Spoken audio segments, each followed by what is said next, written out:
Ser podcast. Buenas noches. ¿Qué seudónimo quieres que utilicemos al principio de la conversación? Blanca, por ejemplo. Blanca. Sí, me gusta. Vale. Arrancamos este programa en el mar, nos despediremos en un faro. Entonces yo te quiero llevar a un mar, pero tiene que ser un mar de Huelva. Tiene que ser un mar de Huelva.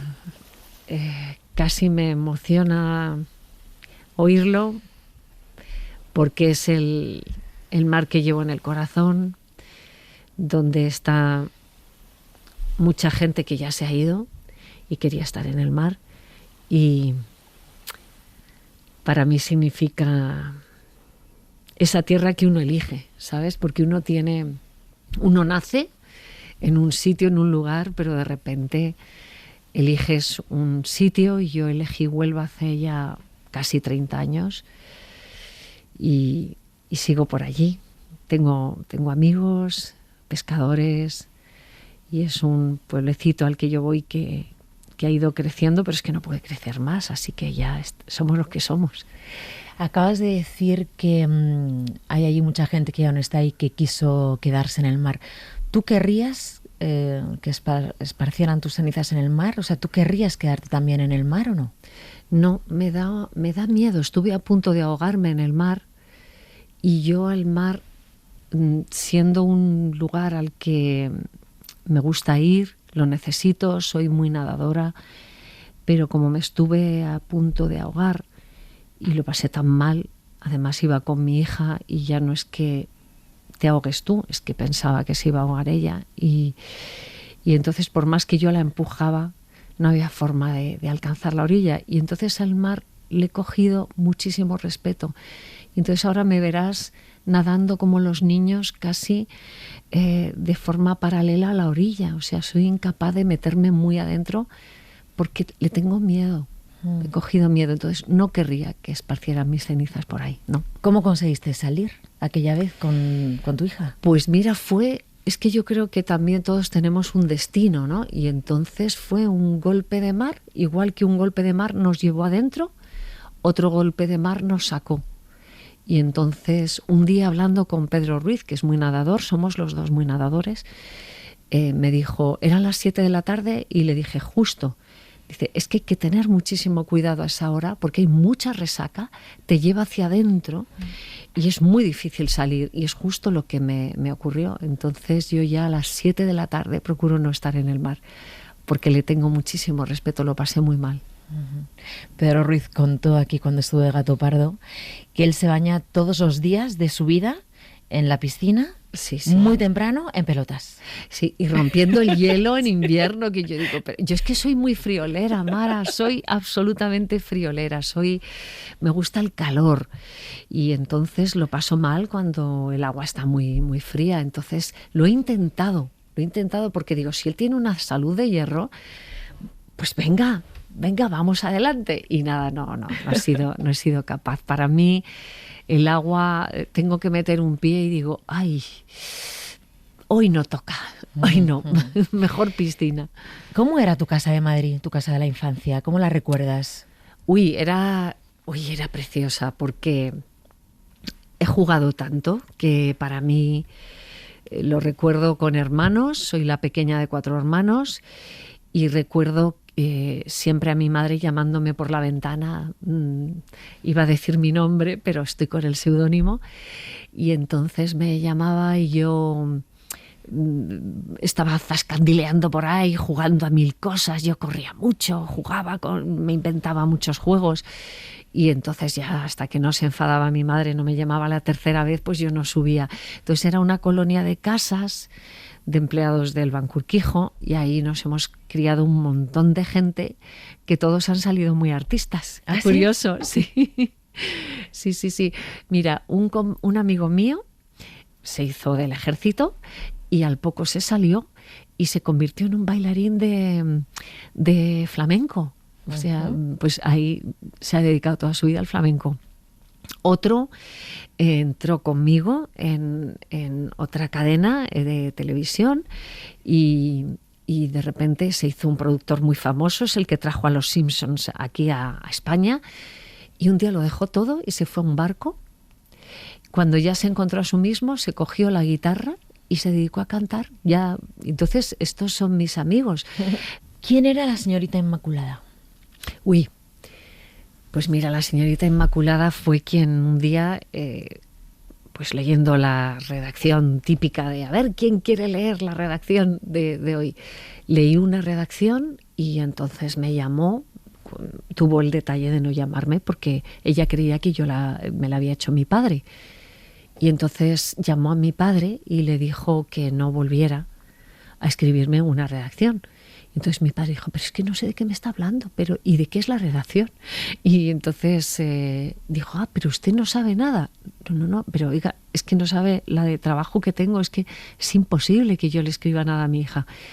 Y entonces ya vino y dijo, oye, te tienes que dedicar a algo que tenga que ver con la escritura. Y a partir de ahí, pues ya me abrió el camino a un mundo que yo desconocía, que era el mundo del periodismo. ¿Era tu padre el que trabajaba en el Banco Urquijo o sí, tu madre? Tu padre. Mi padre era apoderado del Banco Urquijo y bueno, pues él soñaba con que yo hiciera derecho o que yo hiciera medicina, porque siempre los Reyes Magos me traían un maletín del doctor Cito. Y entonces yo ponía inyecciones a todos estos amigos de los que te hablo, pues siempre les estaba curando, poniendo inyecciones. Entonces, claro, debieron pensar que mi vocación iba por ahí. Pero qué va, o sea, de repente la señorita Inmaculada me abrió a un mundo maravilloso que era escribir, plasmar tus sentimientos en un folio en blanco, y aquello ya me fascinó. Me fascinó, vamos. Voy a ponerte una voz y un programa que no solo te va a traer a ti muy buenos recuerdos, sino también a todos los oyentes que estén ahora escuchándonos, porque marcó una etapa televisiva. Vamos a escucharlo. 12 en punto, la hora meridiana, las 11 en Canarias. Entre las cosas que van a ver ustedes en esta última hora de este programa por la mañana se encuentra un desfile muy especial. Aquí mi directora adjunta, Nieves Herrero, les va a contar de qué va. Diga. Pues va de una cosa muy sencilla. Vamos a ver, miraros todas las mujeres, por favor, abajo, las piernas. Bueno, a partir de ahora, dentro qué de muy poquito... Sí, qué vocecita. Ahora ya sabemos quién está detrás del seudónimo, pero espera lo que viene después. De eso vamos, de un desfile de medias muy especial organizado por Antonio Gasols y que nos presenta la moda otoño-invierno. ¿Quieren ustedes ver lo que se va a llevar este otoño? Pues mucha atención, por favor. Y Señoras y entonces, señores, lo inmediatamente digo después, lo Hermida digo con gratitud. explica esto. Lo digo con orgullo.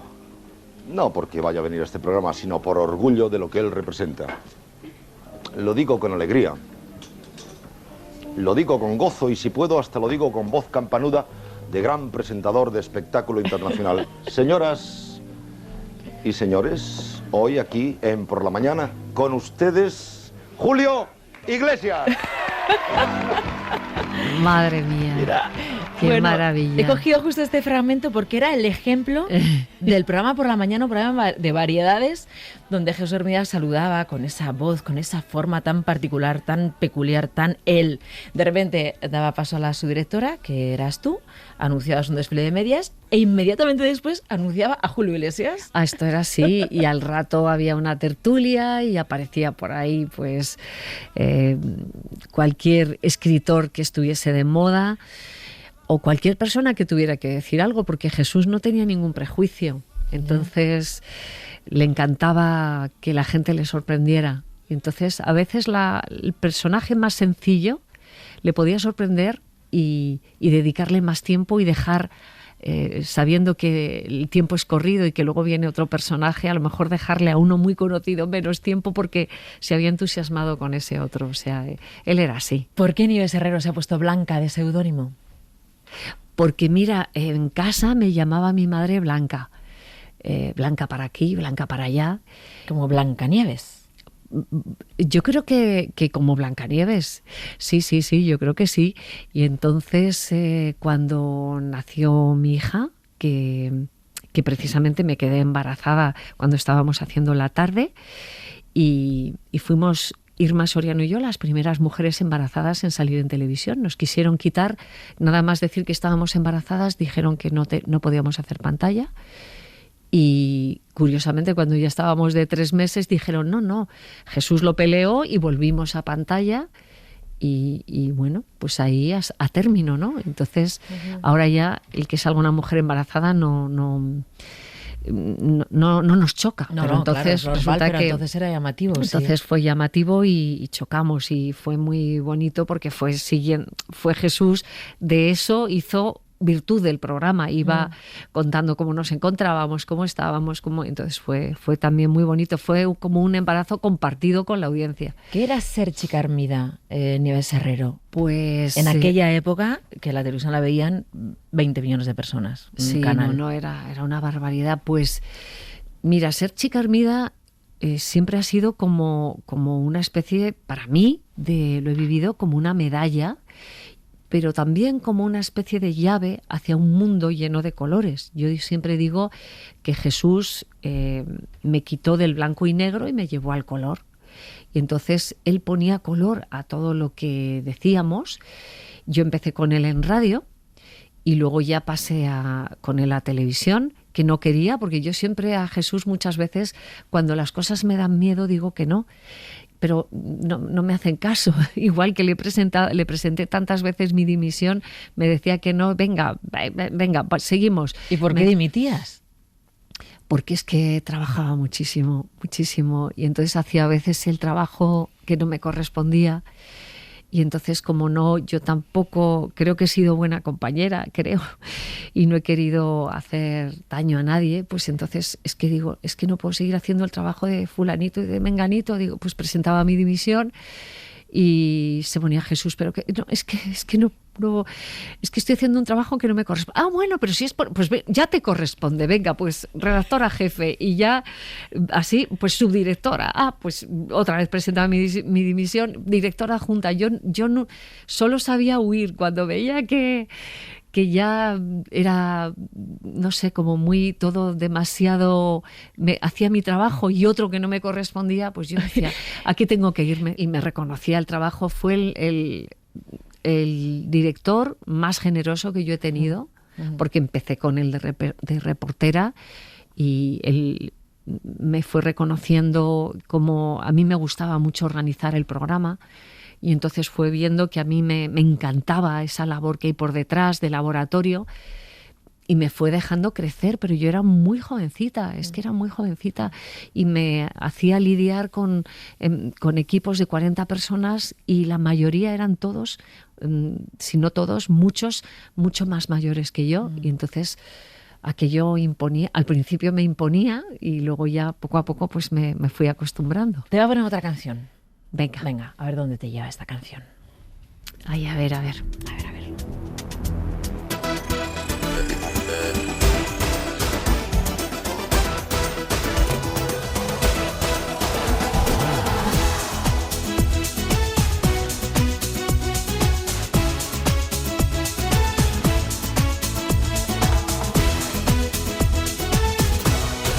Hace ya algún tiempo que vivo sin ti, y aún no me acostumbro porque voy a mentir.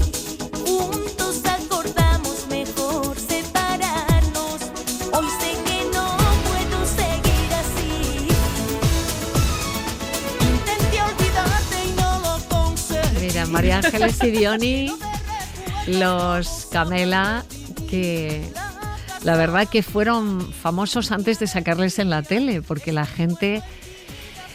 Otra cosa no, Mara, pero olfato yo creo que he tenido. Sí, eso te iba a decir. ¿Es verdad que fuiste la primera que entrevistó en la tele a los Camela? Sí, les sacamos y fue un auténtico boom. Es que he visto ese programa, y cuando ellos empiezan a entrar en plató, está el público entero coreando su nombre. No, pero claro, nadie les había entrevistado en la tele. ¿Y sabes qué he pensado al verlo? Lo de la falta de prejuicios. Eso que es. has hablado de Hermida tú hace un rato. Yo aprendí hace mucho a no tener prejuicios, porque sé que la gente es imperfecta, somos imperfectos, bienvenidos los imperfectos, no soporto a los perfectos.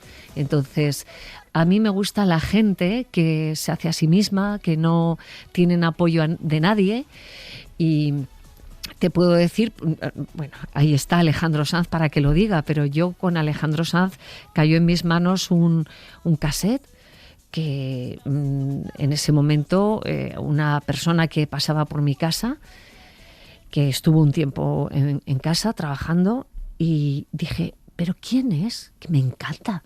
Y me dijo Alejandro Magno, y dije, ay, pues este chico yo le tengo que localizar. Y entonces la primera vez que vino a Madrid y a un programa, fue a un programa mío, vino con su guitarrita y vino con su padre. Y con su guitarrita y con su padre la armó de tal calibre que vino varias veces seguidas. Y bueno, aquello fue fantástico. Yo siempre creo que Alejandro Sanz fue fantástico, tan fantástico de verdad, como No tengo prejuicios, como Camela, como pues gente que he tenido la suerte de que empezaran conmigo, Enrique Iglesias, sin prejuicios absolutamente, con una canción que hablaba de religión y bueno, pues era su primera vez en la tele.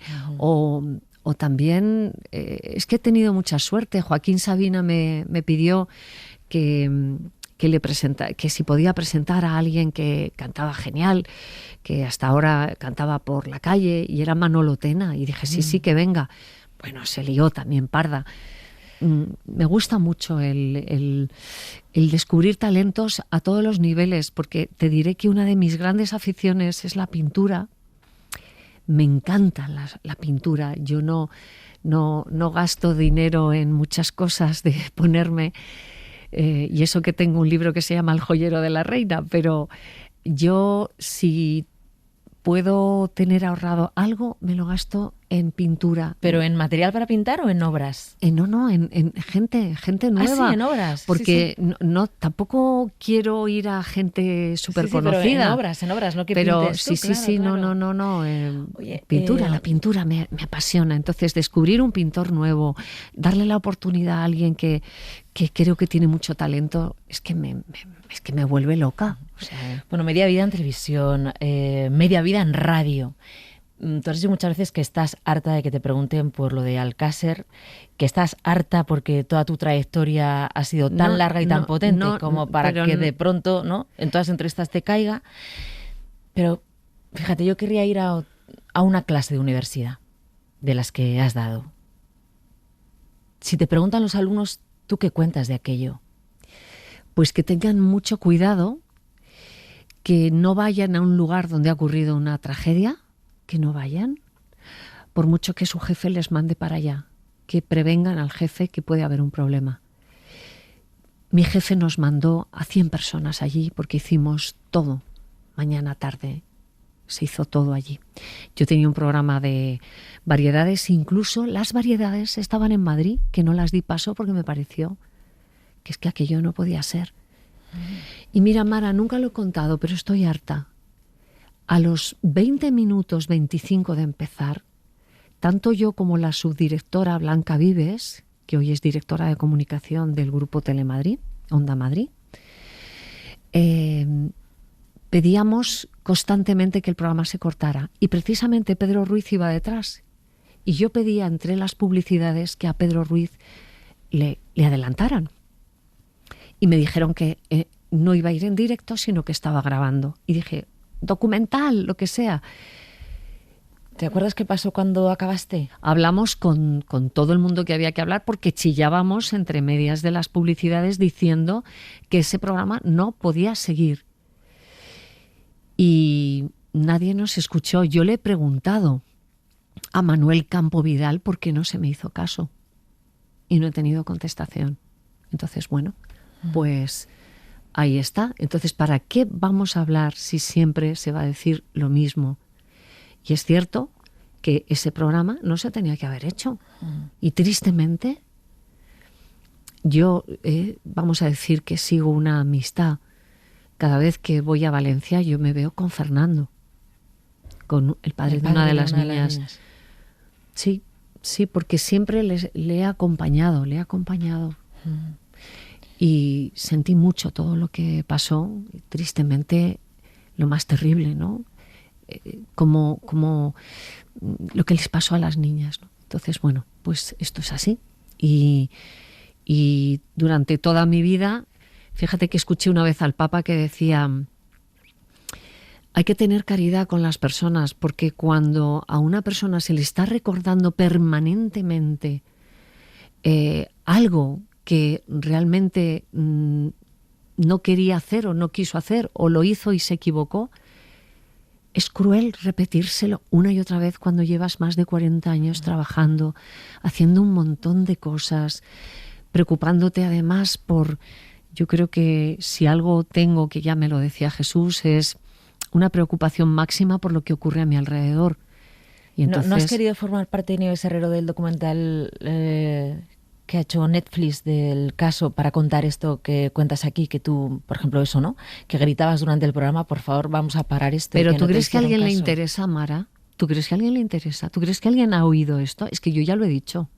Lo dije hace 30 años. Entonces yo no quiero participar porque dicen aquello fue un circo, y no es un circo el seguir repitiendo una y otra vez imágenes, y es tremendo. Entonces, que aunque yo amenazara con irme a negro, ¿cómo iba una chiquilicuatre a irse a negro y dejar en negro toda una cadena? Pero mi amenaza era esa. Pero yo creo que sabían que yo nunca lo iba a cumplir, pero era una amenaza para que pusieran algo por detrás, y jamás lo pusieron, y jamás nadie dio la cara, porque también te digo yo una cosa: si alguien de mi equipo, al que yo he enviado a un sitio, al día siguiente le están criticando, la primera que digo: cuidado, esta persona ha hecho lo que yo he querido, sí, y a pesar de que ella quería, yo me he equivocado. Y has citado a Manuel Campo Vidal, que le has citado tú en... Sí, en he citado entrevista. a Manuel Campo, al que he trabajado, bueno, cuando estaba en la academia he hecho muchas cosas, él me ha pedido que presentara, pero yo creía sinceramente que en algún momento de su vida profesional iba a sacar la cara por mí. Y no lo hizo. Y ni lo ha hecho, a lo mejor lo hará, pero yo esperaba eso de decir... pidió esta señora, porque él lo sabe, que yo se lo dije 1000 veces, esta señora yo sé que pidió cortar y no se la escuchó. Yo le he preguntado quién dio la orden de que yo siguiera y no me lo supo decir. Digo, Manuel Campo, pero a lo mejor es otra persona, ¿sabes? Porque no... Él era el director de programas. No quiero ahora cargar contra él. O sea, a mí en el fondo todo esto me da pena, ¿sabes? Porque creo que hay gente maravillosa, y yo me siento muy a gusto de haber trabajado con él en Antena 3 y con tanta gente maravillosa, ¿no? Pero me sentí abandonada, la verdad. Nieves Herrero, hemos hablado mucho de tele. Tienes un programa de radio que has hecho hoy, como todos los días, por la tarde, 4 horas en directo, pero tienes 10 novelas. Citabas El joyero de la reina. Yo me había quedado en Esos días azules, una novela que leí que me gustó muchísimo, sobre la historia de Machado con Guiomar, Pilar de Valderrama, pero tienes una nueva, El joyero de la reina. Cuento la historia de la reina Victoria Eugenia, Victoria la Eugenia, mujer de Alfonso XIII, ¿Y qué hay en ese la joyero? bisabuela del rey actual, de Felipe VI. ¿Y qué hay en ese joyero? Bueno, ese joyero tiene 8 piezas que son únicas, que hoy las tiene la reina Leticia, y yo contando la historia de esas joyas, en realidad estoy contando la historia de Victoria Eugenia. Ella llegó con muchas ilusiones a España, había nacido en la familia real británica, y llega aquí enamorada de un hombre joven. Ella tiene 18, él tiene 20, Alfonso XIII, y se casan enamorados, cuando en esa época, 1906, nadie se casaba enamorado. eran bodas de conveniencia. Sí. Pero no, ellos se casan enamorados. Pero el amor fue tan fugaz, se esfumó con tanta facilidad. Ella sintió que las joyas eran su coraza, pero a la vez las joyas que le regalaba el rey eran esos regalos envenenados sí. que te hacen a veces los hombres para expiar sus pecados, ¿no? Entonces, bueno, pues esto es así. Nieves Herrero, vámonos a un faro. Entonces, me gustaría que me dijeras con quién estarías, reencontrarte, encontrarte, y qué música estaría sonando. Bueno, pues en un faro, por ejemplo, como el del Rompido, pues estaría con mis hijas, con mi marido, y estaría sonando la canción de Elvis, You Are Always in My Mind. Tú estás siempre en mi mente, que es una canción que sonó un día en la radio cuando el realizador era alguien muy especial para mí y hoy es mi marido, 22 años después. Pues te vamos a dejar aquí en El Rompido, acompañada de los tuyos y de esta canción de Elvis. Muchísimas gracias. Gracias. Hasta siempre.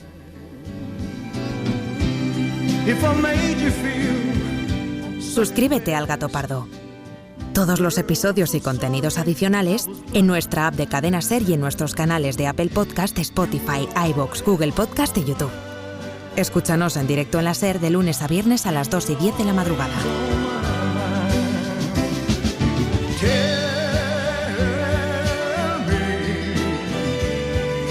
Tell me that your sweet love hasn't died.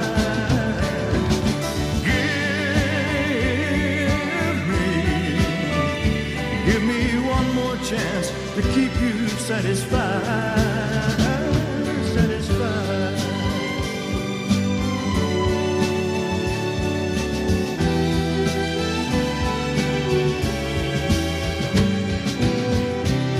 Little things I should have said and done, I just never took the time. You were always on my mind. You were always on my mind.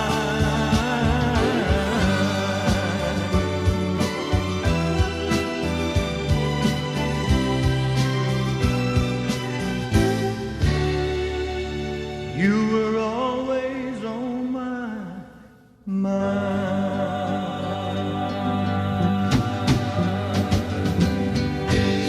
Maybe I didn't treat you